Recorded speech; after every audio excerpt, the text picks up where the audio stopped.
Ketemu lagi dengan Bu Siti Maftuha dalam video pembelajaran matematika kelas 9. Kali ini Ibu akan menjelaskan tentang kajian fungsi kuadrat dengan menggunakan grafik. Bagaimana ya caranya? Saksikan videonya sampai selesai. Langkah-langkah dalam menggambar grafik fungsi kuadrat itu ada 2 langkah. Apa saja ya? Kita lihat. Langkah pertama adalah kamu menentukan titik yang dilalui oleh grafik fungsi kuadrat tersebut. Apa saja titiknya? Paling tidak minimal 3 titik, bisa lebih ya. Yang pertama adalah titik potong terhadap sumbu X. Yang kedua adalah titik potong terhadap sumbu Y. Yang ketiga adalah titik balik. Ingat, 3 titik ini adalah minimal, berarti bisa lebih dari 3 untuk gambar grafik fungsinya lebih bagus lagi. Dan langkah keduanya, setelah kamu menemukan titik-titik, maka tinggal menghubungkan semua titik pada koordinat kartesius. Supaya kalian lebih paham bagaimana caranya, perhatikan contoh berikut ini. Gambarlah grafik fungsi kuadrat f(x) sama dengan x pangkat 2 tambah 2x kurang 3. Ingat tadi langkah pertamanya?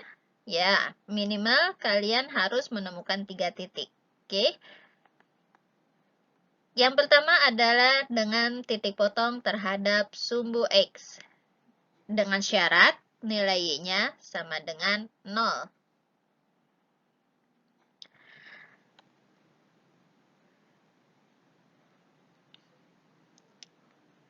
Oke, rumusnya tetap tadi sama. Fungsi kuadratnya adalah fx, atau bisa juga kita ganti fx ini dengan y sama dengan x pangkat 2 tambah 2x kurang 3. Karena di sini y-nya sama dengan 0, maka fx atau y ini kita ganti dengan 0. Oke, maka x kuadrat tambah 2x dikurang 3 sama dengan 0.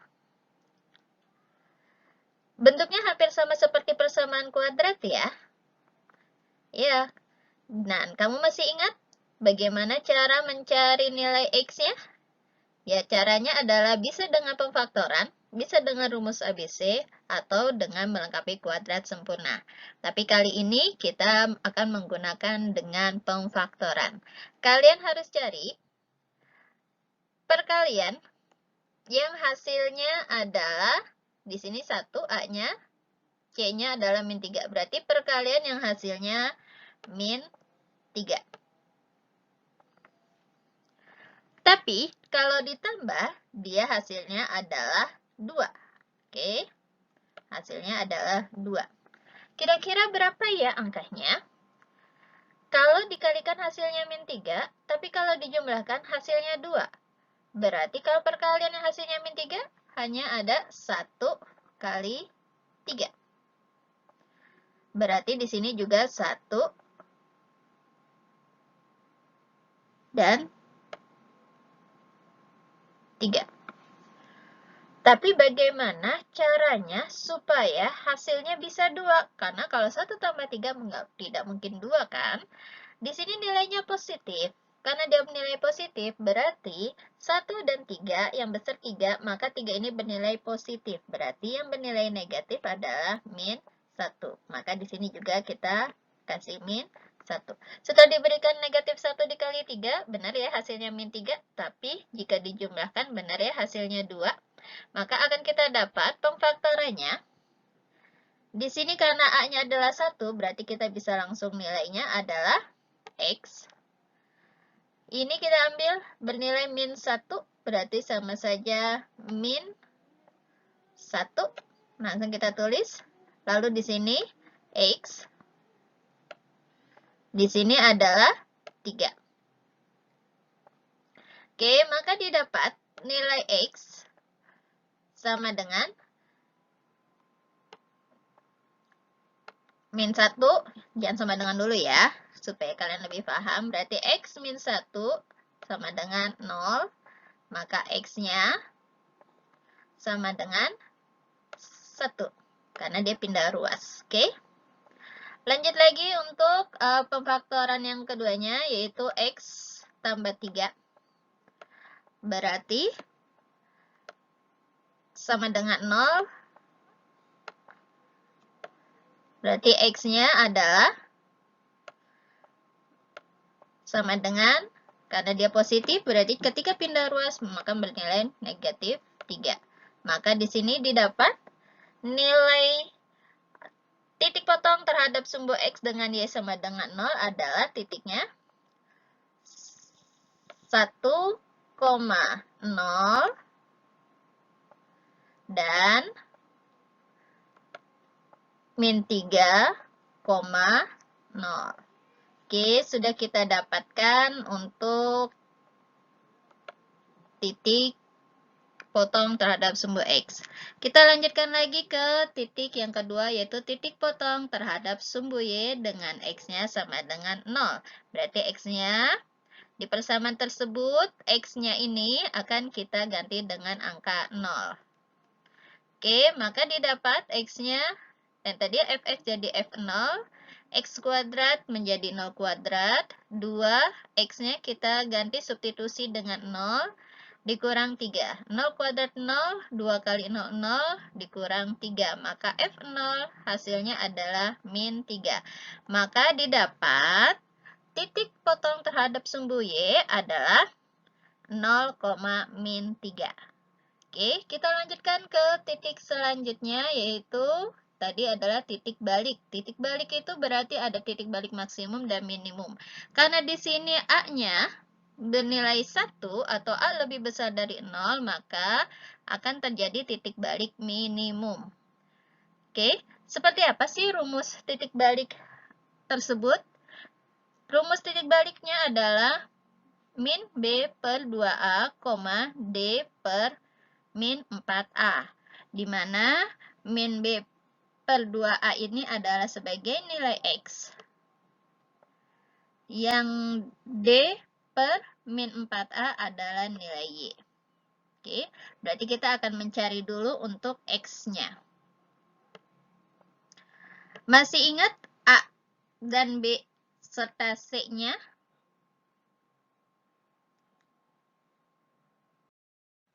Kita ingatkan kembali nilai A-nya.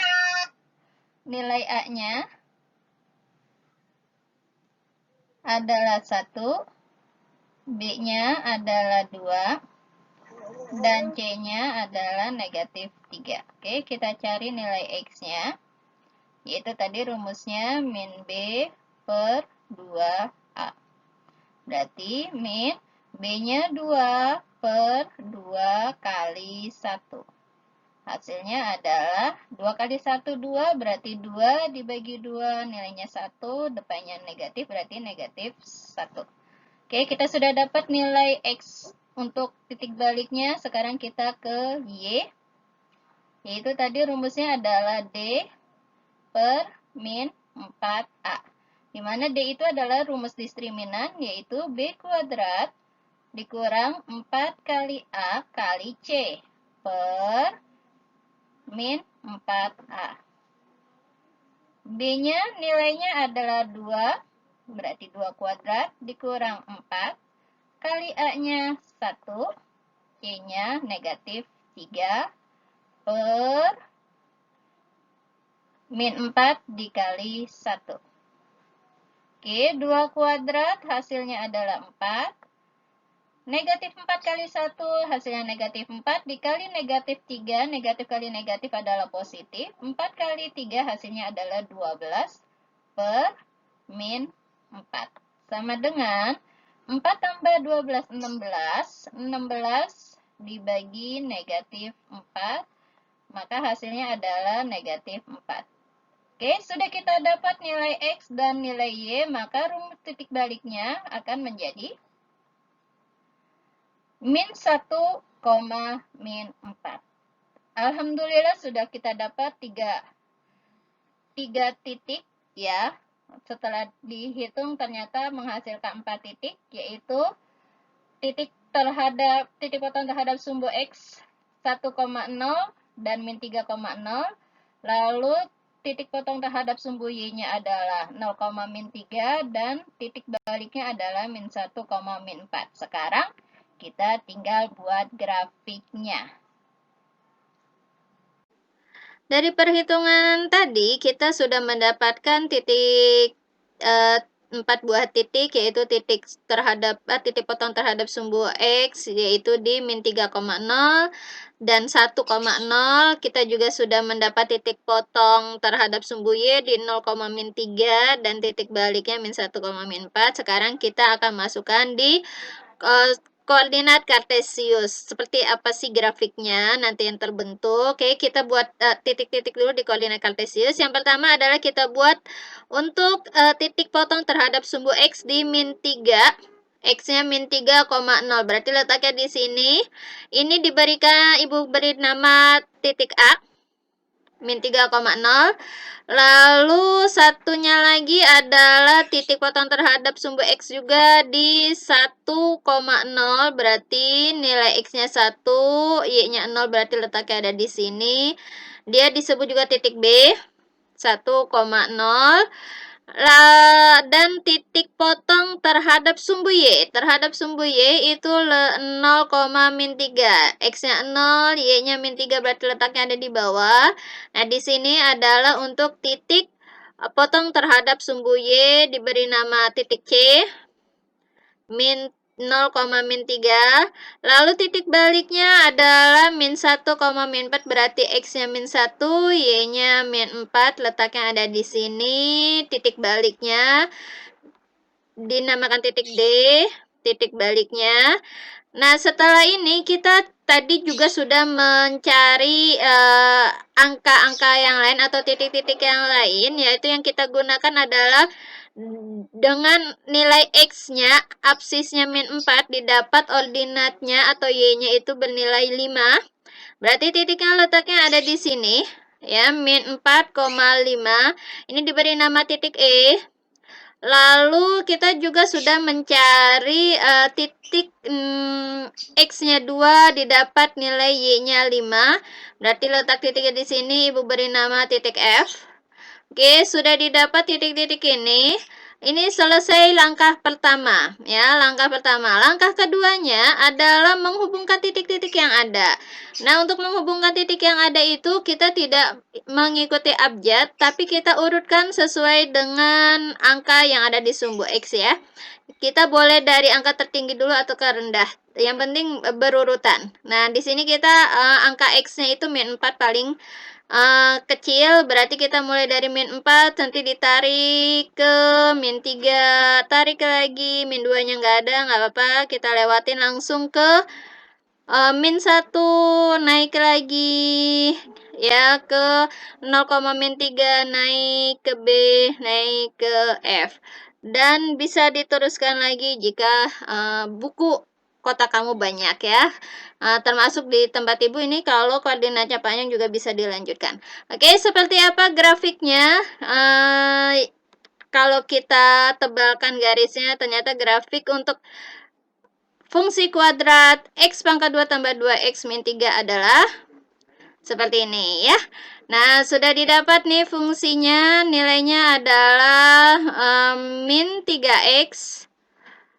X kuadrat tambah 2X min 3, ini adalah fungsi kuadrat, grafik fungsi kuadrat untuk fx sama dengan X pangkat 2 ditambah 2X kurang 3. Terima kasih sudah menyaksikan. Jangan lupa like dan subscribe-nya.